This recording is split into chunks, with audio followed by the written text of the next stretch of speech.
Hello, ladies and gentlemen. My name is Kurt, and welcome back to Farlands or Bust. That's right, Farlands or Bust. This is episode 573 for your Saturday, March 18th, 2016, being recorded live in front of a Twitch audience on Flob Friday at twitch.tv/KurtJMac. Why, Mr. Cow, are you asking? Is this a thing that we're doing?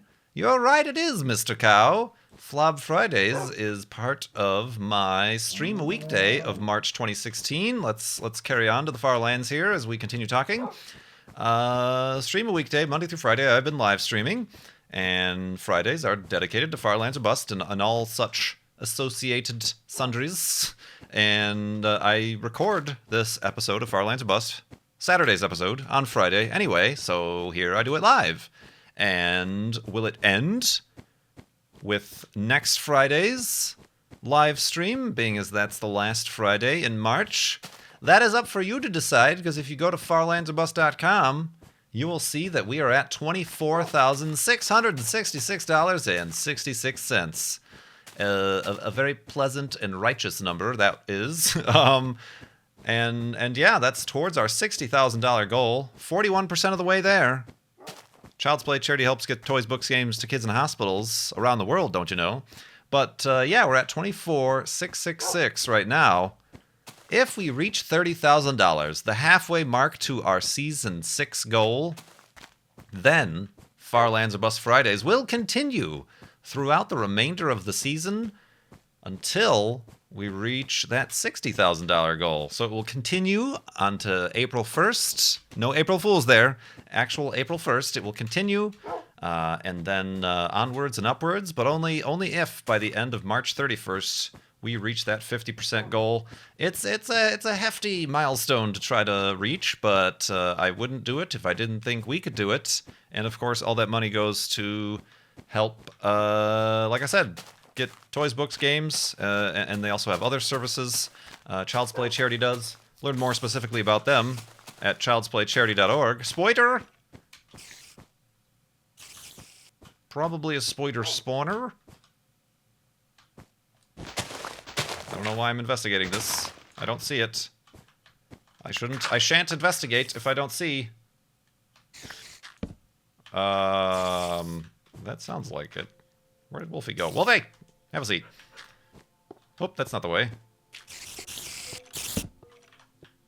Hey, guy. Oh, it is a spawner. I found it. All right, well, now I see it. Now I have to explore it. Oh, I'm a sucker for a spider spawner, I guess.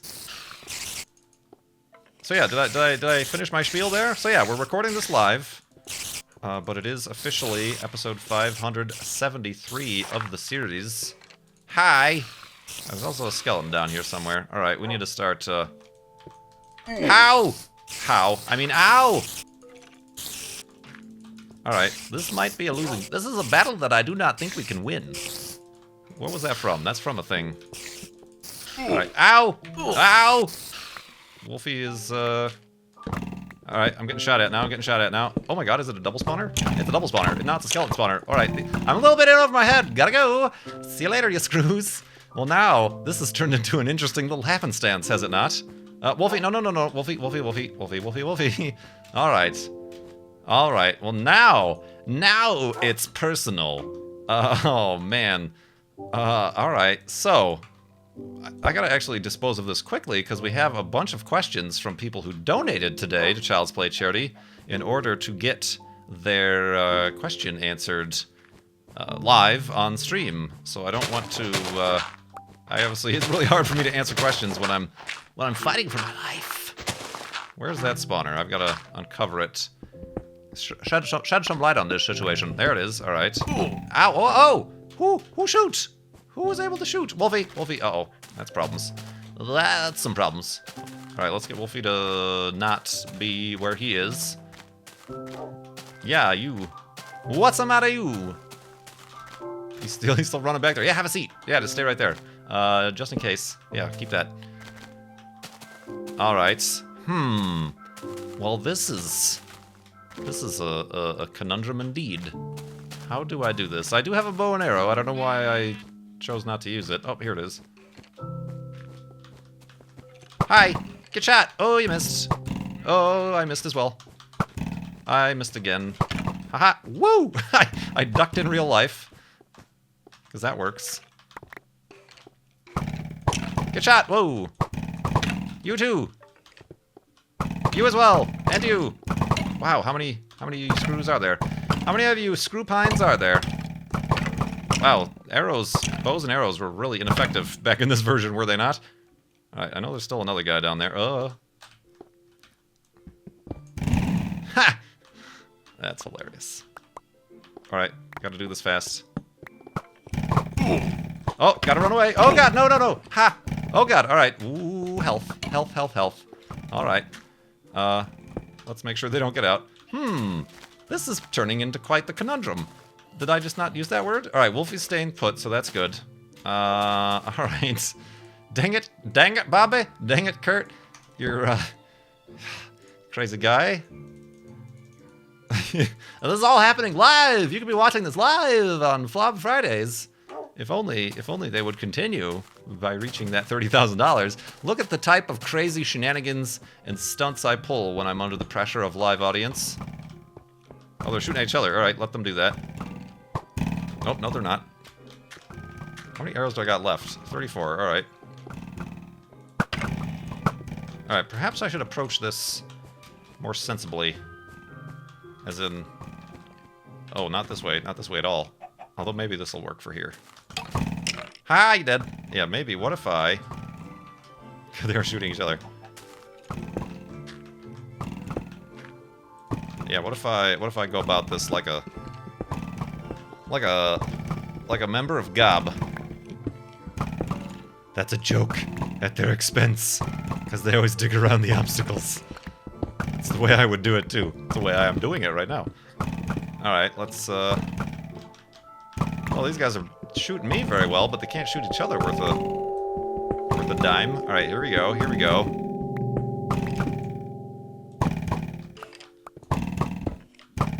Oh, hey guy. Whoa, what are you even shooting at? Oh, this is the worst. What is happening? I'm gonna need another pickaxe soon, actually.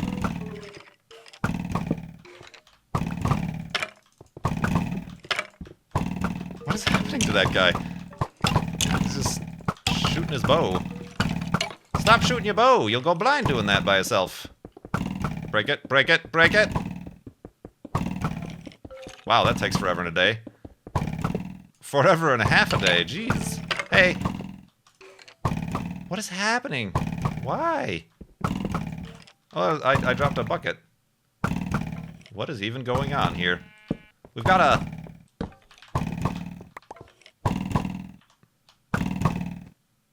Did I drop my bucket? I guess so. Oh my god. This is curious.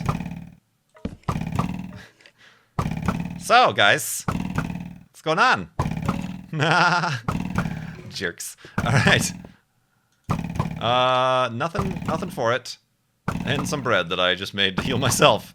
How much, let's grab that. We might be able to have some fireworks today. Alright, I think I'll go around the other way, since I don't want to step into the crossfire. That's hilarious. Oh, and this one doesn't even have a... Well, well, that was useless, guys. It was just as if there was one spawner and not two. You'd think you could figure these things out yourselves. But no. I mean, really? I know, and then she said, what? All the way over there? It's crazy. You guys should really work this out. You're friends. You're friends! Good stuff. Alright, let's break this for no reason other than, I guess, pageantry? I don't know why. And, oh, hey! And because that broke our thing. Oh, we didn't get enough. Whatever, I'll leave the gunpowder. Leave the gunpowder, take the cannolis. Get rid of that. Alright, well, that was eventful, if not for this little moment. Hold on. screenshot. Ooh, that almost messed him up. I know what my thumbnail's going to be for this video, and it's already nighttime. Alrighty then. Oh, what a waste. Alright, well, since I guess we're here, let's build my... oh, I need a shovel as well. Let's build some additional tools. Oh, dang it! I built an iron hole. A what? An iron hoe. Oh, man, I don't know that I've ever actually accidentally made a hoe like that. What? So, yeah, let's make an elevated heighty hole. And, yeah, woo, we're making progress today. I've got to get through a bunch of these. Oh, where's that mute button when I need it? Get through a bunch of these questions that we got. Now that I've wasted a day on that catastrophe. And continue on in the morning.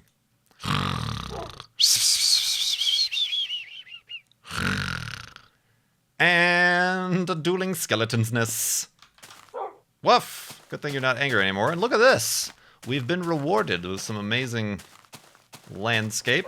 Also with the fact that I'm drawn to it so much that I forgot that I'm walking the wrong direction. What the heck? Whew! Alright, let's answer some questions here. Oops, I've got my questions covered up by OBS. So, we got a question here from Kaylee042. What do you think is your greatest challenge as an introvert in a job which involves performing to the public? I'm also an introvert and found myself in a seemingly illogical choice of profession. I teach group fitness. For me, the biggest challenge was learning to accept some things that I say in the moment will be stupid and silly and just let them go.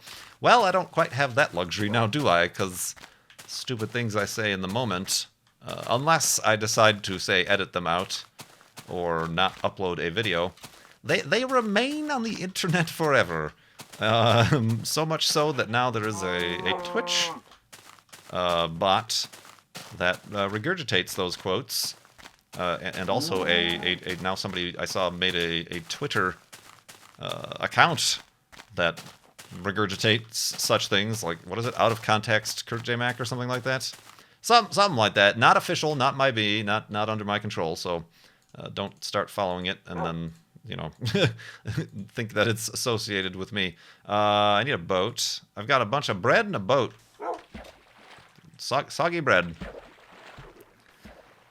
So yeah, Kaylee, well, as you know, I started doing this, not really to be a profession, but to practice, quote JMac is what that Twitter is, to practice speaking. Not so much, I don't want to get the wrong impression that I started this to cure myself of introversion or shyness or whatever, but to just kind of work on my speaking abilities, my comfort with speaking, with, to, at, myself, other people, whatever.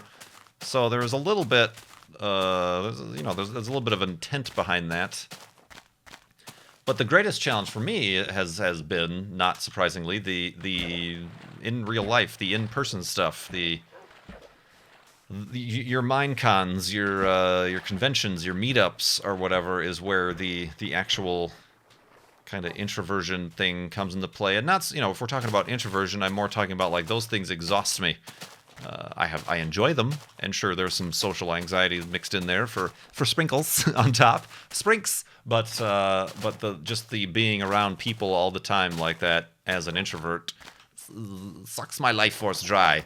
So that's like a good bad thing. It's a good bad challenge. I guess similarly, collaboration recordings.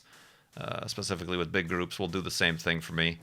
From a business standpoint of view, probably marketing myself, trying to, for lack of better terminology, pimp myself out, pimp my channel, my content out, just because as somebody who's more introverted, that goes against, we don't really like to advertise ourselves. I have arrived at this location, everybody, in earshot. That's not something an introvert is going to do, but that's something you might need to do, Wolfie, as a, you know what I was going to say, as a YouTuber, as someone whose business depends on people knowing about and liking your, personality. My personality, my person is the product, I suppose.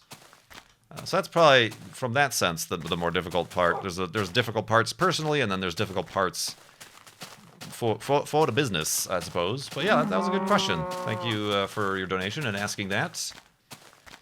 Weekend Game, if we want to, has asked, have you ever driven or test driven a car at a dealership that you absolutely hate? If so, what kind of car was it, and what made it suck so much?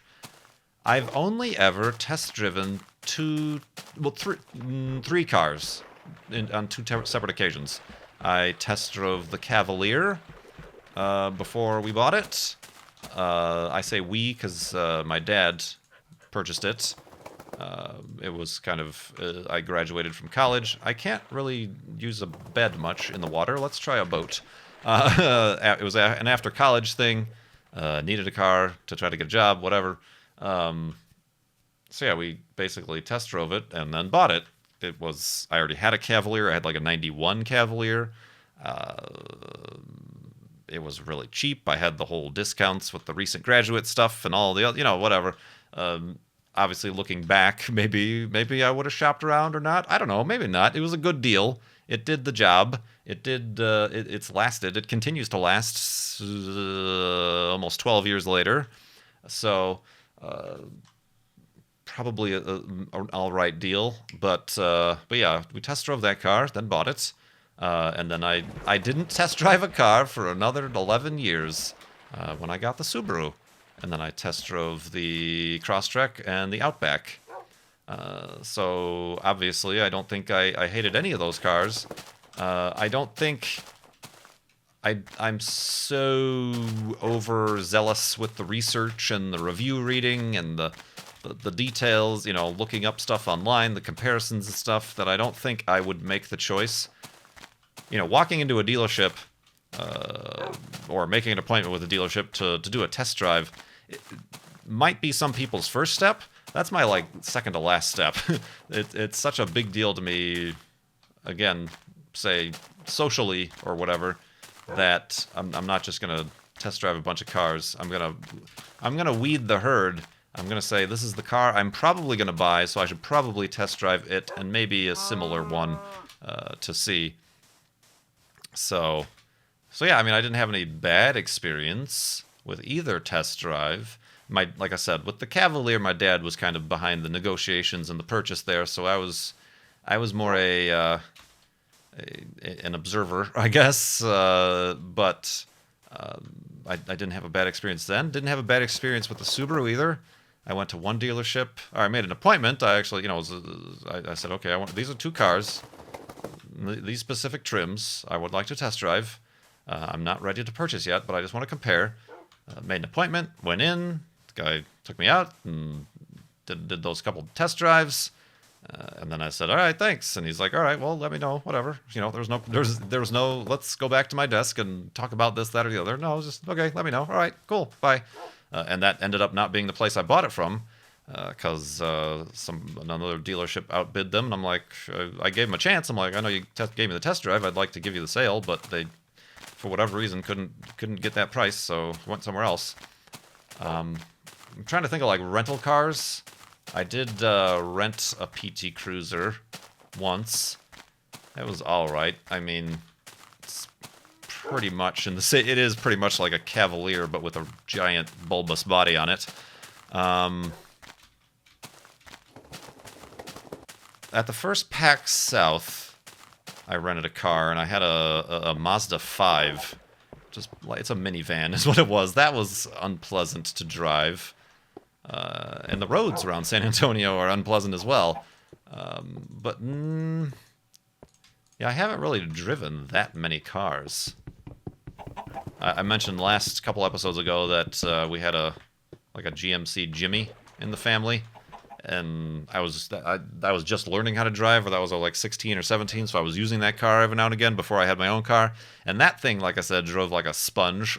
It was just the really sloppy, soggy suspension and just unpleasant feedback at all in the wheels and in the throttle or the brakes or whatever.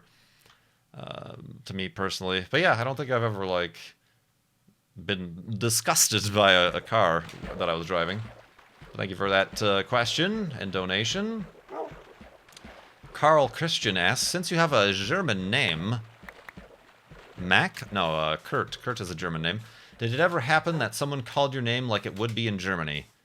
I think so. I think when I met Doc the first time, he still, even to this day, maybe continues to say it as it is in German. I don't know what it is, though. I don't, like, it's not Kurt. It's, like, Kurt, or there's like more of a emphasis on the in the UR, I think. I could be wrong. I don't know. How is it said in German? But yeah, maybe since he's the only German I know, like literally lives and is German from Germany, speaks German. That would probably be the only case where that would have happened. So yeah, there we go. Thank you for that question. As the sun sets, here's an interesting one. Ole asks, if you had to create a cologne for yourself or perfume for yourself, for a lady friend, what would be the predominant scent? Floral, spice, sweet. For me, it would be lavender and sage. For cologne, it would be sandalwood, spice, or a very clean scent. Loganberry. No, that's a Simpsons joke. I don't know. I'm not a huge fan of colognes and or perfumes. I don't wear cologne myself. I used to use aftershave, but obviously I don't shave anymore, so that's out of the question. Let's think about this for a second. Go to sleep, and then we'll continue in the morning.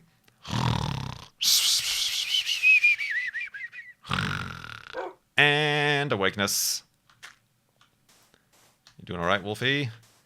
My beard shampoo has, I don't know if it's sandalwood or whatever, but it's that kind of wood chippy type of scent to it, which is all right. It doesn't really linger though.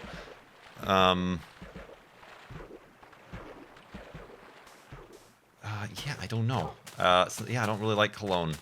I don't like smelling other guys who wear cologne or body sprays or horrible scourges upon the population. Ooh, hello. But yeah, I don't know. They would have to be extremely faint and barely visible. On girls, probably similarly. It's kind of a weird, like, if there's a girl who wears like a perfume that smells like one my mom or grandma wears, that's crazy. That's not something, that's not a pleasant experience. So there's always that chance. And they all kind of smell fairly similar, I feel. I'm sure other people might have similar experiences. But no, I have no idea. I don't have any predominant preference. And again, I don't like overwhelming flavors around my nostrils, I suppose. So yeah, that's an interesting question. Probably not as interesting of an answer as I could have guaranteed. So yeah, I mean, if there is a smell, I'm like, oh, that's pleasant. Like, I don't ask about it or see what it is or what brand is that? You know, it's like, oh, that's nice. But that's about as far as it goes, I suppose. Oh man. So yeah, let's go with that. But yeah, whatever it is, very faintness. Somebody, one of the Twitters or blogs or something I follow said something about, like, at least it could apply to women's perfumes as well, but men's cologne was what was it? What was the quote? You should only wear enough cologne No. Oh, it was what was it? What was it? It was you should only be able to. Your cologne should only be able to be smelled from within a warm embrace. That's right. Like you shouldn't be able to smell it within, closer than arm's reach. It shouldn't be. It shouldn't follow you around or like an aura or an atmosphere. So there we go. Yeah, I think it was said, it was worded much more poetically than that, but it was about that. Naughty_gnome asks, has anything about doing daily live streams surprised you, or was there anything you expected from it that hasn't happened? Well, I expected to be able to get on like a schedule. I think that was one of the things I kind of used as a selling point, wasn't it, when I was posing the stream a weekday situation. That hasn't happened, and from that, I haven't, I was kind of hoping I would see like an increase in viewership because, oh, this person's doing Twitch regularly, that tends to be a thing. But I think that is a side effect of me not having a regular schedule. I stream every day, but I don't have a regular schedule. I'm going to be streaming these days at these times or whatever. Maybe it's just because I never set that. I feel like in my head when I set a time, that never happens. So, I don't know. I still have half a month to work on that, I suppose. But that is something I expected that has not happened.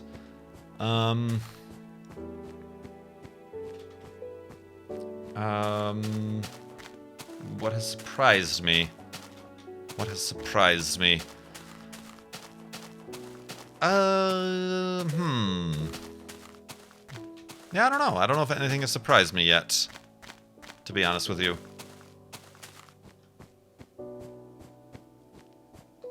I mean, I had been streaming weekly before, so there's that. It's surprised. Well, no, I don't know. I still get a little bit tired, but not crazy. I thought maybe I would be exhausted. Some people said, "Oh, that's a lot to be streaming."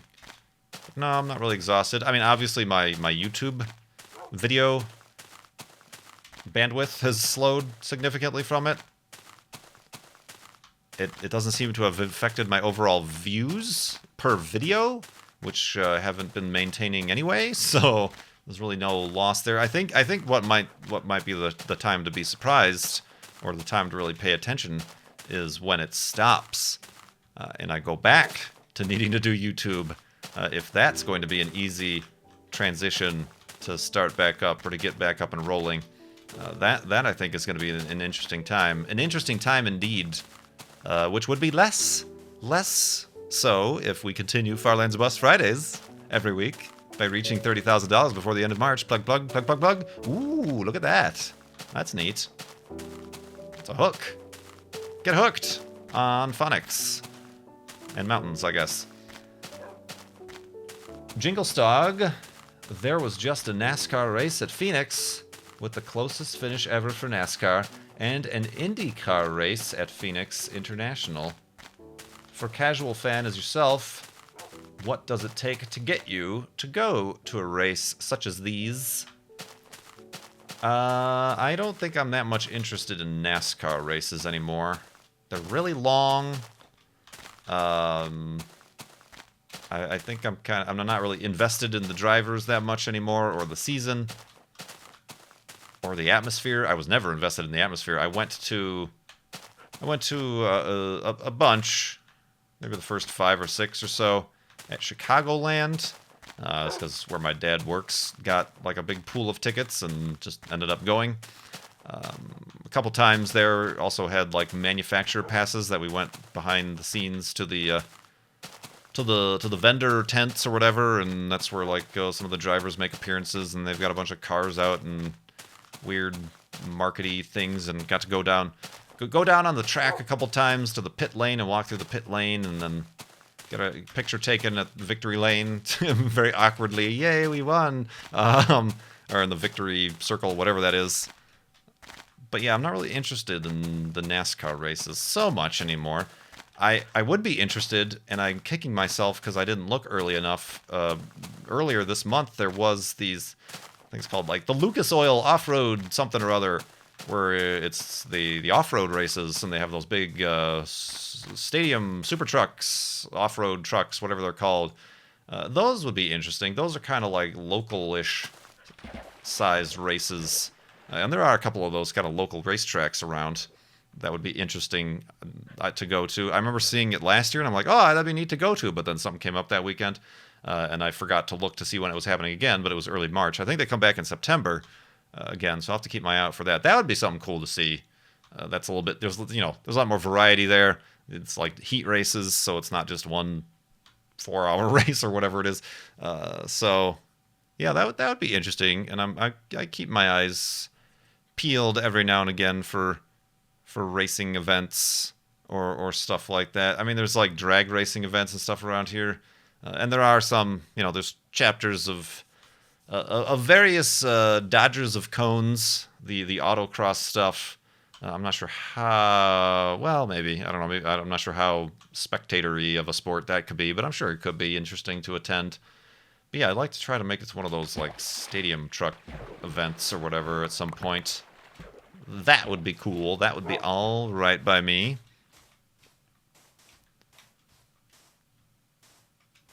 Let's see here. Crumbelina asks, Kurt J. Smack Talk. Oh, that's a chicken. I thought it was a creeper creeping up on me. Kurt J. Smack Talk is pretty real when you play games like the Tomb Raider games. I think it's Kurt J. Snark. Snark J. Mac is kind of more of our approved name of that. Do you have any plans to celebrate... Oh, I'm sorry, wrong question. Does this ever transfer to real life, Kurt? Has it helped you become more assertive? Probably no on that. Ow! That second question. Ow again! Careful, Wolfie, careful, Wolfie, careful, Wolfie, careful, Marge grunt. Hey, hi, you, right there. Boop. Let's also boop ourselves. What? And, yeah, I don't think it's allowed me to be more assertive in life. I don't know what would fix that. I'm very non-confrontational, and even if it's like a really blatant wrong that's been being done to me or others around me, I tend not to stand up for myself or mention it too blatantly, just because I fear confrontation, and I tend to avoid it at all costs, to the detriment of even my own self, I suppose. But yeah, that I don't think has helped any. I've been able to dial it, I think, to a decent amount, because obviously the first Tomb Raider reboot might have been too far in one direction, and might not have been great. Some people really enjoyed it, but might not have been too great for the commentary. I was beyond snarky, and I was just kind of angry and sore about it. And you know what? Since we wasted all that first day, we wasted it on getting that spawner. Let's make this a 4-day episode of Farlands a Bust. I do need to make that bed, though. Which means I need... can I do this? I can. You can place things on torches in this version of the game. Oh, I only need one, actually. Extended episode of Farlands a Bust here.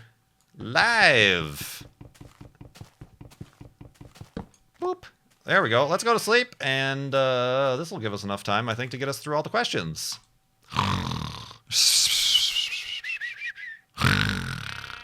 And a 4-dayness. And a sheepness. Woo. That was a Tomb Raider sneak attack from the top. So yeah, I was able to find, for the second game, I think, more of a comedic equilibrium of my snarkiness, knowing what I was getting into. So, does this ever transfer to real life? I mean, I guess I can be snarky. Oh. Well, another day, and let's waste it by taking down another spawner. Oh, can't see it. Moving on. So, yeah, I don't think it's really transferred to my real life. I guess I can be a little bit snarky at times, but it's more of an affectionate snarky, because I don't want to, like, be misconstrued as being, like, offensively snarky or judgy towards somebody. Woof! You know, it's usually not directly to a person. It's usually, like, I'll make up stories about the person who made a weird lane change on the highway or turned left from the right lane, you know, stuff like that. But yeah, that is how that cookie crumbled.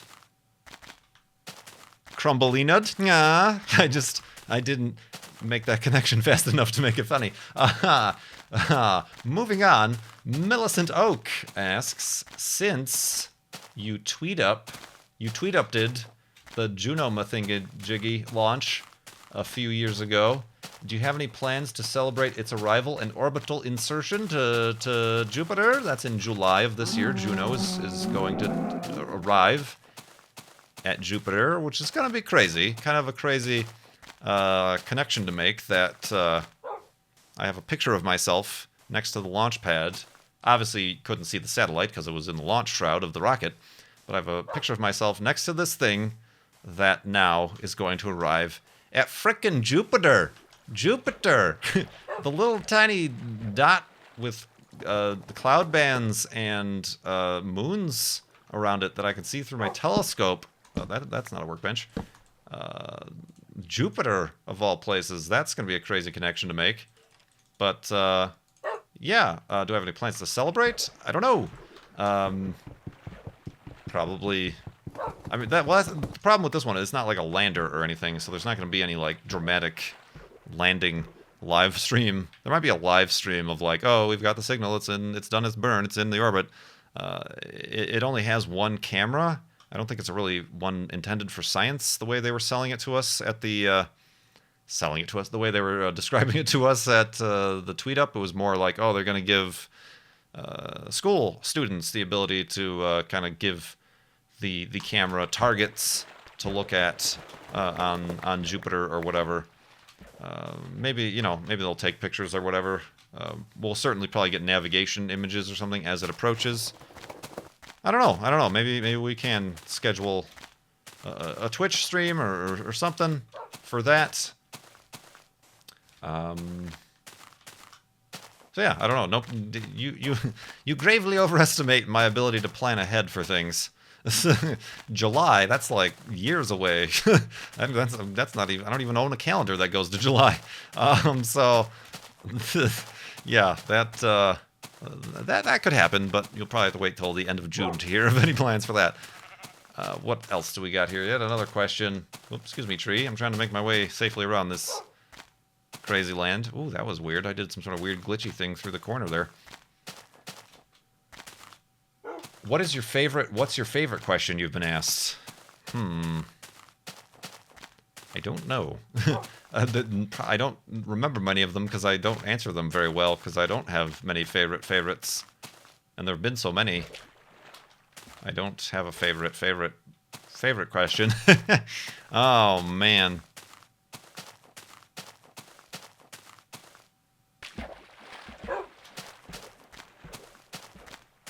Yeah, no, sorry, I can't think of the second part of that one. Wraith asks, so, do you like stuff? P.S. Cookies! Yeah, I like stuff. Stuff's alright sometimes. I mean, there's other stuff that I don't like so much, but yeah, most stuff I do. Enyin has a two-parter here. Did you see the game Planet Base? I know you don't play RTS games, but this is about building a base on another planet and surviving, not about destroying some enemy base. Biffa has a let's play of it. I should maybe try it out, but just overall, I mean, I think that rings a bell, that game. It's probably as a RTS, non-RTS, it's like one of those top-down, overviewy, mappy situations, right? With little sprites that move around maybe, or maybe not, I don't know. It's one of those, like I mentioned in the last episode or the episode before that. It's just a style of game I can't get into. It might have nothing to do with the gameplay itself, but just the style, the way my eyeballs interpret what I'm seeing is just not something. There's a little barrier there that I can't get over, I guess. Similarly with the, I really, some of the stuff I like watching sometimes is the Sim City stuff or whatever, or the Cities Skylines stuff.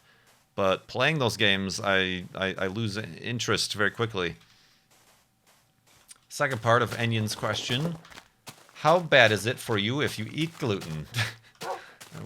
Is this a dare? Is it worth it for you to eat just once a year Lou Malnati's buttercrust sausage pan pizza, or a family Thanksgiving dinner? Well, I can still do Thanksgiving dinner. I've brought gluten-free rolls to Thanksgiving dinner, and I have had gluten-free broccoli cheese casserole made specifically for me, so that works out all right. Blah, blah, blah, blah, blah. Like when people drink alcohol even with hangovers the next day. I know it's not a headache. Well, no, it's not like a hangover. It's like a scarring of the internal organs is what gluten causes.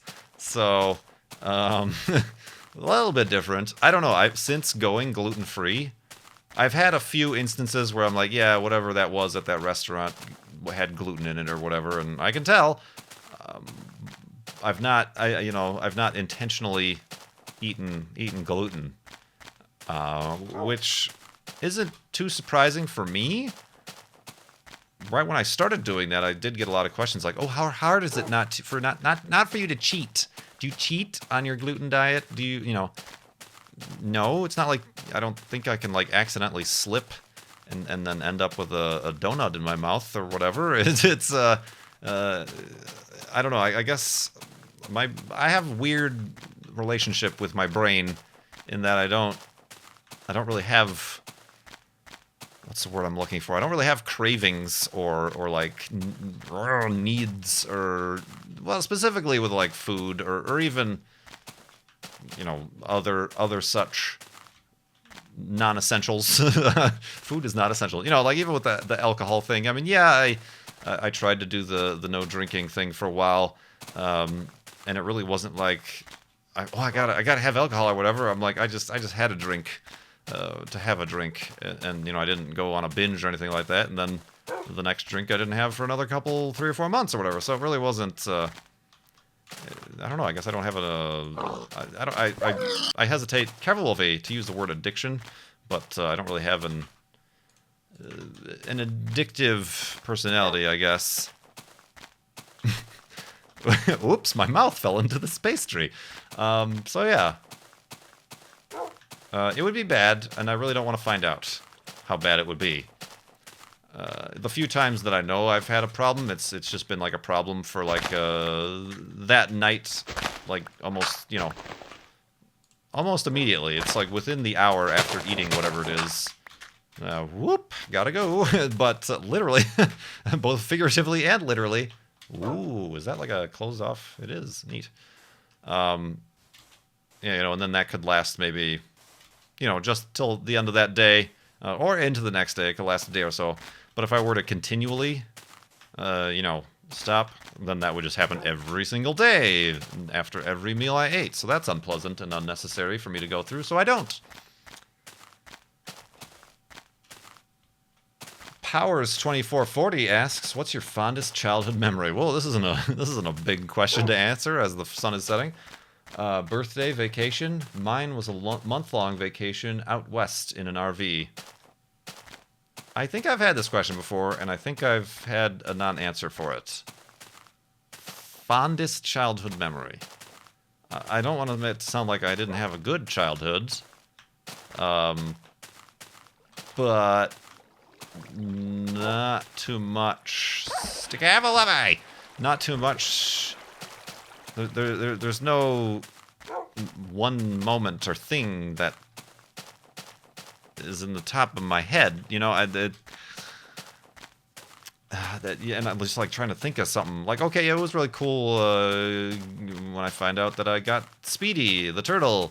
I came home from school one day. This was after I'd said I wanted a turtle for my birthday or whatever, and we visited the pet store, and I looked at him and picked one out, but there was no promises from mom to get a turtle. And then one day I came home from school or whatever, and there's a turtle. Like that was neat, I guess. But I mean, Fondest childhood memory? Sure. I mean, it meant something, and then meant something for the next 22 years, I guess. But I'm a real boring dude. I don't know. I have no emotions. I am a robot. Whoops, that's not what I wanted to do. I close that up. That's a tough question to answer. I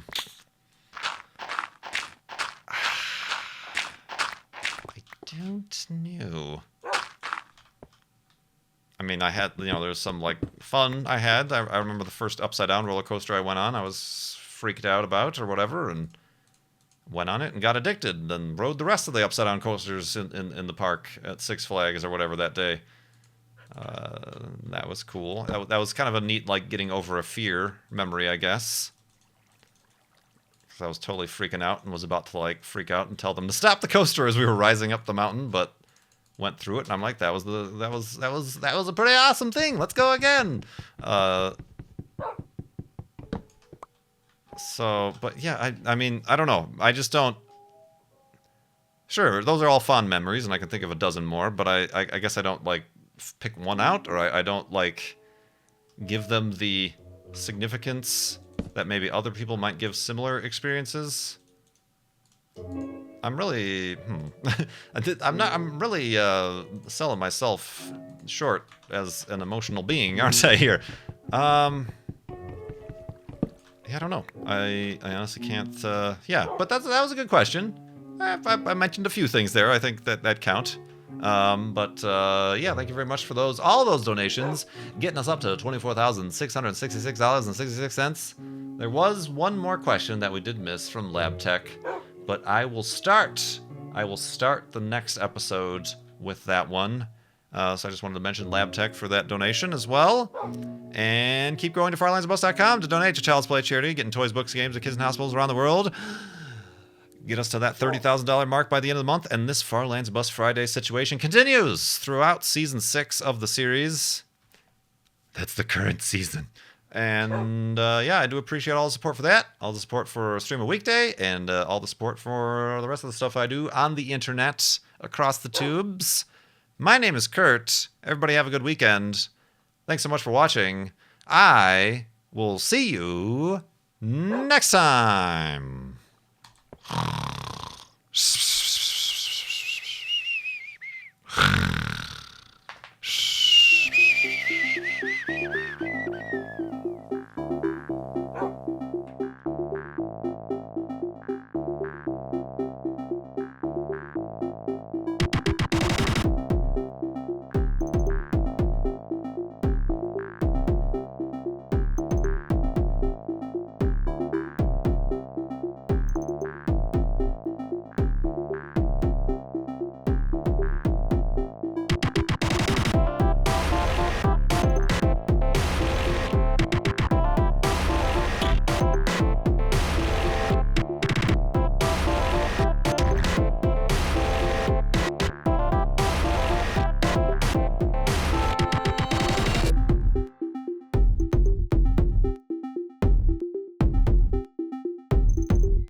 Leave the gunpowder, take the cannolis.